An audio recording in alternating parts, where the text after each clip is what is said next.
Well, how about your New England Patriots yesterday? Oh my. Look at this. And I was saying to you guys before the show, this is the first time, perhaps, it can't be in my life, because when the Patriots sucked, I had to have been rooting for them. First of all, I never watched them. But if on the off chance that they were on TV, I probably wanted them to win the 1985 Super Bowl. I can't remember. I was a little kid. John was just a wild man in his 20s. Yeah, just graduating college at that point. Yeah. But I during that time I believe I probably wanted to win. But certainly since I've been in Boston, that was the first game that I found myself not instinctually rooting against the Patriots. I thought, good for them. Now, there's several reasons for that, some of them selfish. You put Cincinnati a little behind things. Cincinnati, who was supposed to be a threat in the AFC, does not look like a threat in the AFC, but nonetheless. And look at that. Perhaps Gerard Mayo, the superior coach in that game as well. I mean, you could make the argument that he was the better coach. Certainly the results speak of that. So congratulations, New England fans, for all of the everything that could have gone wrong and everything this season could have been. These are the little things that make a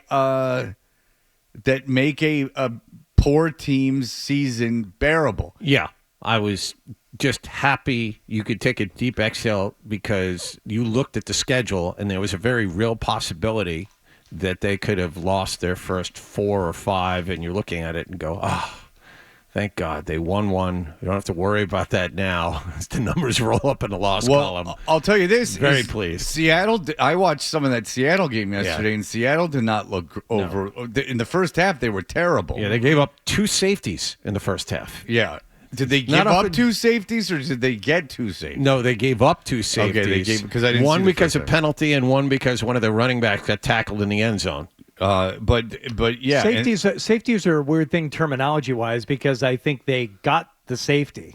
Oh, I see what you're saying. But it's not like a normal score. Yeah. That is the confusion. All right, so Seattle to a very bad Denver team, starting a rookie, did not look good. So there is a chance, not crazy possibility that you could be 2-0.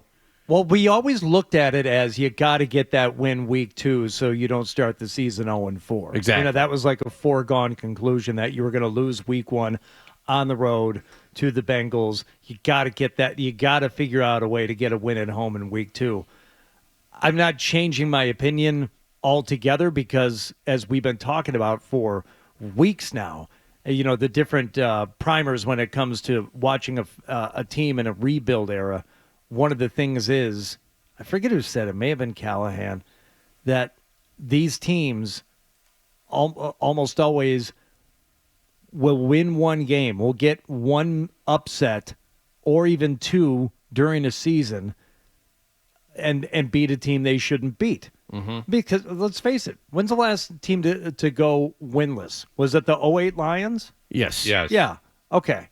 So every one of these circumstances, these terrible football teams that only get 2 or 3 wins in a season, those 2 or 3 wins are almost always against a better team that they're underdogs against. They figure out a way to win a few.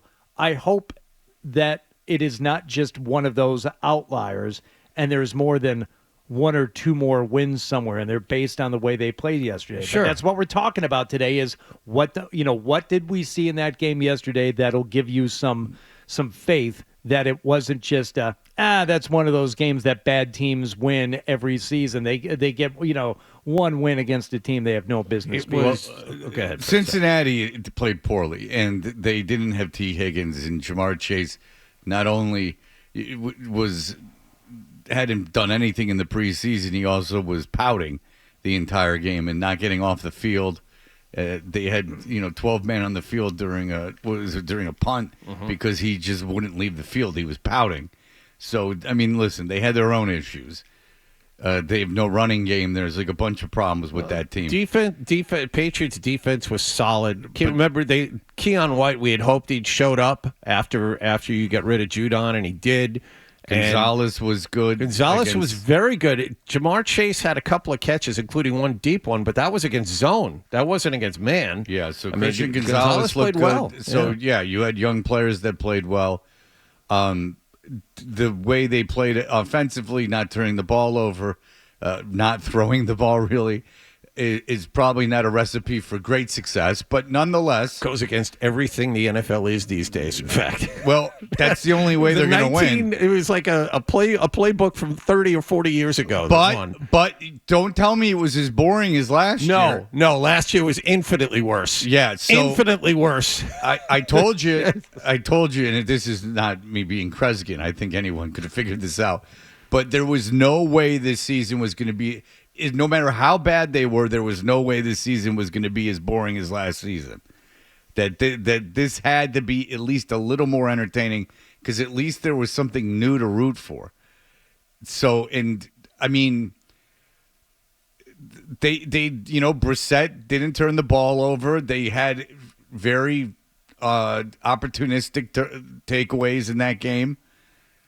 Look, I don't think you watch that game and go, "This team's winning 8 games this year." I don't think there's any danger of that happening, but there's a chance they could be 2-0. They could beat Seattle at home. Go ahead. Sure, they can certainly beat Seattle at home. Seattle was very unimpressive. And by the way, for those of you who wanted Drake May to start at quarterback, take a look at how the rookies did. 2 out of the 3 of them anyway yesterday. Oh my God! Well, did you hear any of the post game with our friend Joe Murray? Oh yeah. Yeah. There was a lot of people saying, "Well, the offensive line wasn't bad." Yeah, I was in the car. I was in the car listening to Joe, and I know we'll get into it, but just specifically about the Patriots and why it wasn't boring to watch. Your perspective is 180 degrees from where it was last year. Last year, you had a bunch of older players who were underachieving, and there was you couldn't look at anything and go, "Oh, okay." You were comparing them because Belichick was the head coach to the Patriots of the past. You go into this year, you're not expecting anything. Yeah, every 75, 80, 85% of all Patriots fans thought they were going to get blown out yesterday, and you watched them control the line of scrimmage. And there was optimism there because they overachieved yesterday while they underachieved last year based on expectations. I think that's the reason why it was less boring. Also, I don't think that a team's ever been more boring for any reason, just the on-the-field product, than last year's Patriots. No team that I followed, and I followed some very poor teams, has ever, because at least those Lions teams, Hardy, that sucked with Stafford, just chucked the ball all over the place. Yeah, they had 2 Hall of Famers on offense. Yeah, and they would do things that you didn't necessarily see coming, or they would do things to offensively and defensively sometimes to you got something going on there. Last year it was still Belichick, it was still Mac Jones, and it was just not even treading water. It was slowly watching your head dip below the surface. And, a scissor kick here or there was not enough to keep your interest. It just wasn't. The entirety of the season was watching a slow drowning. Yeah. So, new head coach, new season, a new old quarterback or an old new quarterback. And let's see what happens here as the Patriots kick off in Cincinnati. A new era begins. And the kickoff is aloft into the end zone, and that one will clear the end zone. So for all the talk about the dynamic kickoff during the preseason with a flag on the play, maybe one of the Patriots left early. As we await the call from Landon Clark, that first boot by Sly nearly hit the goalpost. Hey, hard to believe he would leave early, knowing you're going to kick it illegal formation, kicking team, number 24. 5-yard penalty will be added to the touchback spot. First down. That's the rookie free agent, Del Pettis. And now the Bengals are recorded outstanding field position. Yeah. And we're off. Yeah, I took one note yesterday. And it was a penalty on the first play. Del Pettis, great story. Undrafted free agent, made the team as a safety, and he was never seen again. Yeah, I got. I was like, oh no, this is going to be symbolic of what happens the rest of the game. Yeah. So I literally, because, I mean, how much other stuff happened that I won't remember. But, I was like, I got to remember that they had a penalty on the first play of the game. That cannot be forgotten. No, and it shouldn't be. And, the last couple of years, we've probably gotten used to maybe a penalty on the first play from scrimmage. Maybe Sure. Maybe even if the Pats don't have the ball first, maybe it's the first play on the first offensive drive for the Patriots. You get a false start, and that's what you're used to. On the kickoff, now we're getting penalties on the kickoff. That was impressive. I don't know if you guys remember this. I forget what game it was. The Patriots had a delay of game before their first offensive play of the game. That happened at least once, maybe twice last year. Oof. So, although a penalty on the dynamic kickoff to start the season, that may top it. Well, that's part of the reason that it was dynamic, Well, they didn't do anything on that opening drive. The Patriots get the ball, and there was one guy who started doing something early, and he was going to be doing stuff for the Patriots all game long. Two receivers with a tight end, Henry now to put a hand down right. Polk tightens up from the right and then trots across the formation. Stevenson in the backfield. The Bengals crowd the line. One high safety now coming forward. Then a defender drops back as Brissett pulls away, gives to Stevenson, hop right, runs past an arm tackle, angling right to the 35-40 with a stiff arm. And Ramondre continues the stiff arm, ridden out of bounds eventually as he sent Geno Stone, the safety for Cincinnati, to the turf. I mean, Ramondre Stevenson came out, I wouldn't say shot out of a cannon, because he had some interesting little hitches in his running every once in a while. I heard one person describe it as James White-esque, little sidestep here and there, but with the strength and the stiff arms and just not being denied extra yards after contact. I mean, 16 or a 14-yard run right there to help extend that opening drive for the Patriots offense, and he looked like a guy that you were going to be able to attach yourself to for the entire game early on. It was not slow, but it was methodical. That was one of his longest runs of the day. He's not a breakaway back. He didn't get 40 yards in a chunk. I think his long run for the day was 17 yards, and it was constant. So that enables you to keep possession of the ball and methodically move the ball down the field. And methodically move the ball down the field. Yes. The more yards you pick up, the longer you have the ball, the more time that I don't think you deserve that. That's what I'm here for, Fred, to entertain you. No, don't do that. When you get big chunks of yardage, you don't have the ball so long. I know. Well, you want a big chunk of yards? Maybe you got to find. Where's Hooper? Hooper! The first down for New England from the left hash. Who are these guys? Hooper motions to the right. I don't know, but seriously, who are these people on the team? He's Hooper. He's Matt Hooper. He's from the Oceanographic Institute. No, I think that's wrong. I don't think that's right at all. Matt Hooper from the Oceanographic Institute? I don't think that's true. They picked him up right before he got on board the Aurora. No, I don't 9 think months he's at on sea. this team. I will not sit here and stand for your movie references, sir. It's Austin Hooper. Thank you. Yeah, there's a lot of people I was like, who's these guys? That gives Brissett 3 eligibles right, 2 left. Bengals show blitz, they come. Quick throw to the right flat. It's caught by Hooper. Turns and runs right sideline 40, 45 on his shoulder into the defender. And he steps out of bounds as Stone pushes him out just shy of midfield at the Patriot 49. Patriots take the back. They flex him out on the left. What it does, it opens up that Cincy defense. Then they come with the blitz. Jacoby reads it perfectly and throws the hot to the tight end and the flat to the right. And Hooper, man, with a nice catch. And that's something Gerard Nail's looking forward to. Isn't it amazing how Scott Zolak is a different person in that booth? Did you hear that? Like an actual breakdown. Then they come with the blitz. Jacoby reads it perfectly and throws the hot to the tight end and the flat to the right. And Hooper, man, with a nice catch. And that's something Gerard Nail's looking forward to. Yeah. Yeah, 2 things. Yes, he can focus on these things. This is something he can focus on, it seems like. The game is one of the few times in life that he can sit and focus. It speaks to him on a molecular level. Yes, exactly. It's almost beyond description. Yes. And second of all, whenever someone says ha or hawk, I always just think hawk to a girl. Is this happening to anyone else? Because I talked to a guy I was watching the game with yesterday, and they kept saying hawk.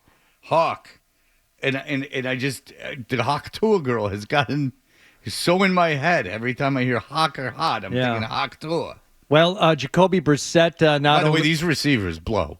I mean, this is not going to be good. Well, I mean, we don't know until we get a quarterback who actually throws the ball more than these are bad. Jacoby Brissett. Now, look, I think it's hard. I think it's hard to tell how good or bad they might be based on yesterday's. Well, based on who they are. I mean, based on who they are and their history in the NFL and things of that nature, I think it's fair to say that these are not going to be. This is not going to be a strength of the team.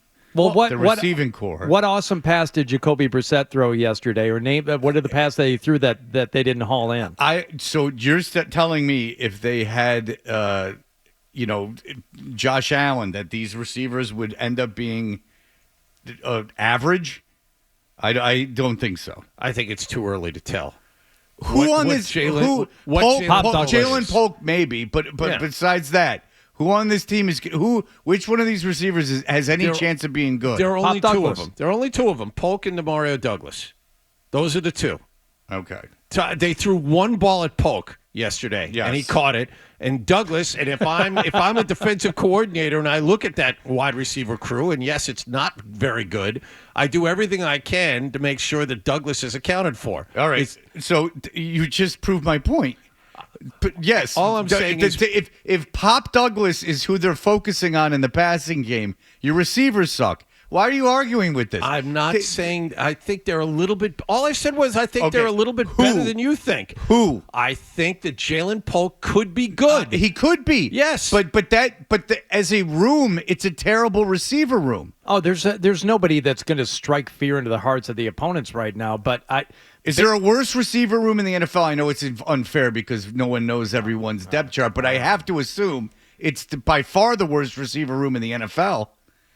I have to assume easily bottom 5, if not worst. Yes, I don't. Who does Carolina have? Because they're pretty bad. Yeah, Carolina was not good yesterday. Oh, I don't. That's a bold statement. No, but I mean, bad even for them. No, I know. I'm just kidding. Well, you know what? I mean, I've heard of Adam Thielen, who's 34. Yeah. Fred, I'm not a big fan of Miles Sanders I've heard of, but he wasn't targeted. I'm not a big fan of this newfangled forward pass anyway. I'd rather see my quarterback pick up 16 yards with his feet, set up a 1st and goal, and then just run the ball some more. With a 3rd and goal to go just outside the 3. A heavy set. 3 tight ends are in. Osborne motions left to right. Brissett under center. Stevens in the back. Can't call someone heavy set. No, they'll start complaining. No. And then they'll be all over your socials. Isn't that always the way it goes? It really is. Yep. That's so 1984. Yeah. You can't. I mean, come on. Osborne motions left to right. Brissett under center. Stevens in the back. He takes the handoff. He runs it to the right side. He's into the end zone. Touchdown, Patriots! Phenomenal drive. 80 yards right down the field. Impeccable drive by Jacoby Brissett. Excellent decision-making with the throws and then with the feet. I thought Jacoby was bigger with his feet than the throws. Say what? Go ahead. You're talking about... Excellent decision-making with the throws and then with the feet. But I zoned out, huh? I thought Jacoby was bigger with his feet than... What, is he stepping in on rats?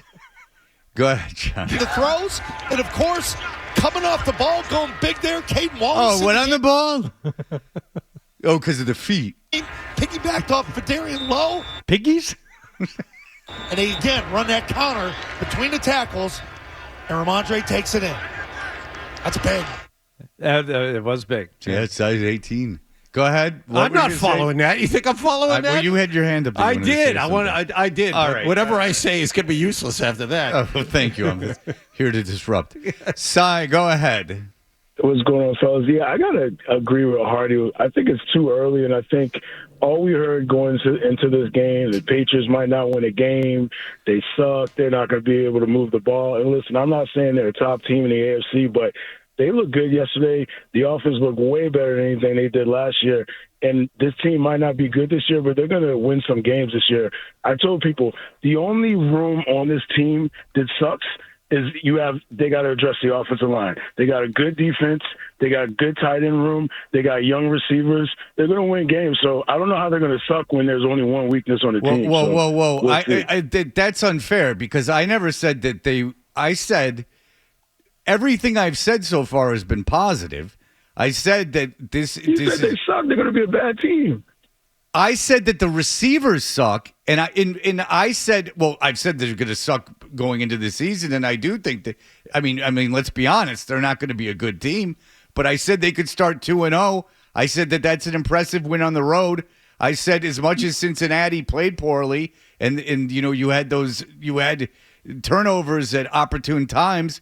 I said it was exciting. I said that Mayo was the best coach in that game. I mean, did you hear the first break? So I think, going back to the receivers, I think Polk has a chance to be good. I think Pop Douglas is good. Yes. And Osborne's an NFL pro. So I don't think the receivers suck. They might not let's not go crazy. Pros, but I think I think they're a fine receiver room. Yeah, KJ Osborne is not a good receiver. They don't have Jerry Rice. No, they don't have Wayne Corbett. They don't have Wayne Corbett. KJ Osborne was a third or fourth receiver in Minnesota that they were more than happy to get rid of. He's fine. He's been in the league longer than a year. Yes, you win. How much you're going to get negativity plenty on this station. I'm giving you positive stuff. I have been all off season. I'm rooting for this Patriots team within reason. You're rooting for the Jets. No, I am. But yesterday I found myself for the first time maybe ever in my life hoping that the Patriots won a game, and that is true. I like what they've done. I like everything, and I thought Mayo was surprisingly adept. Everyone was ready to get in here today and go, Mayo screwed up this and Mayo screwed that. He ran the clock well. He handled the clock well at the end of the first half. He handled they did the right thing at the end of the game. Stevenson and the offensive line did it. And Cincinnati helped there. There's a lot of positives come out of the game. I don't know why we're getting stuck on this. I'll tell you why we're getting stuck on it. Is you said the receivers all suck. These guys all suck. Yes, they suck. The only thing that John and I both said was, how can you tell?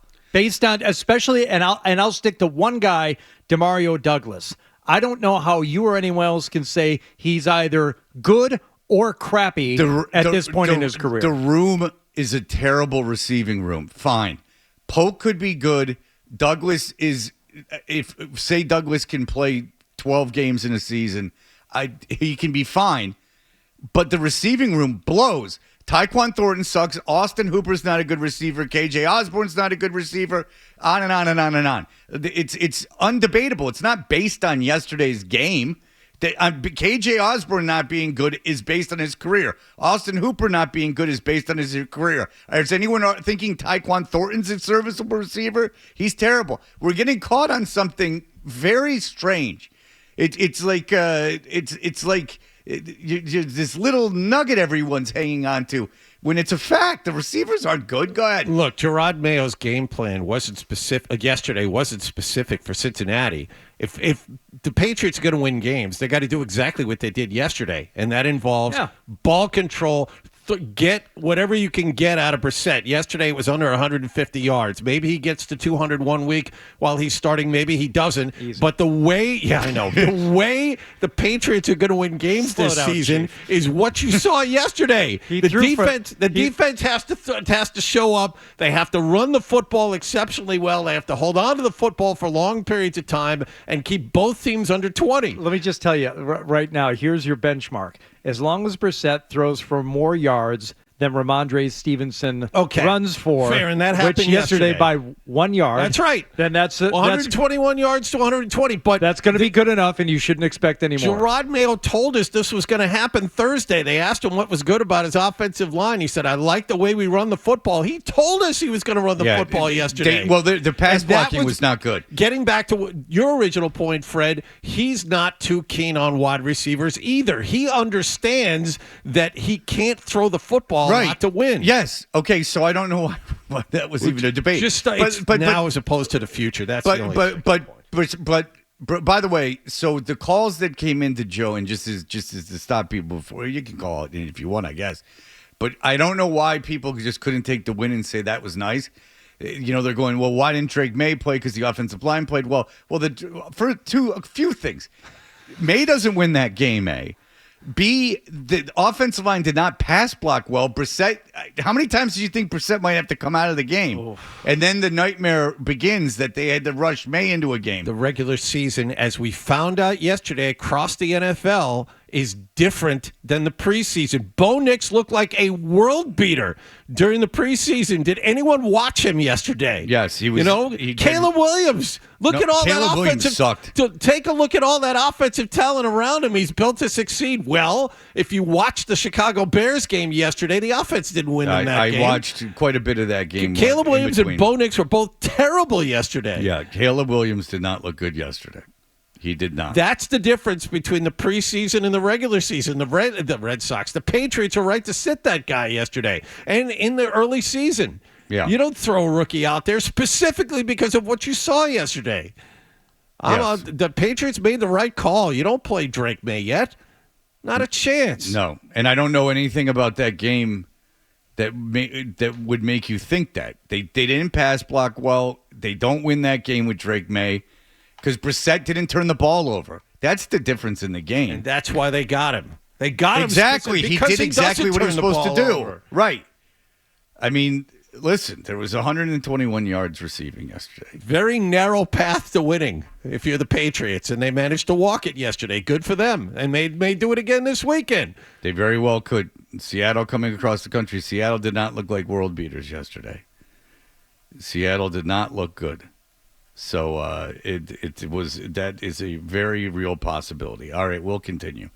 We'll continue to break down the receiving room the entire day. If you like that clip, and how could you not? Check out more videos from Toucher and Hardy here. Point slightly up and to the left. For more Patriots analysis and opinion, hit this playlist. Point slightly down and to the left. And for the latest from the Sports Hub, download at 985thesportshub.com.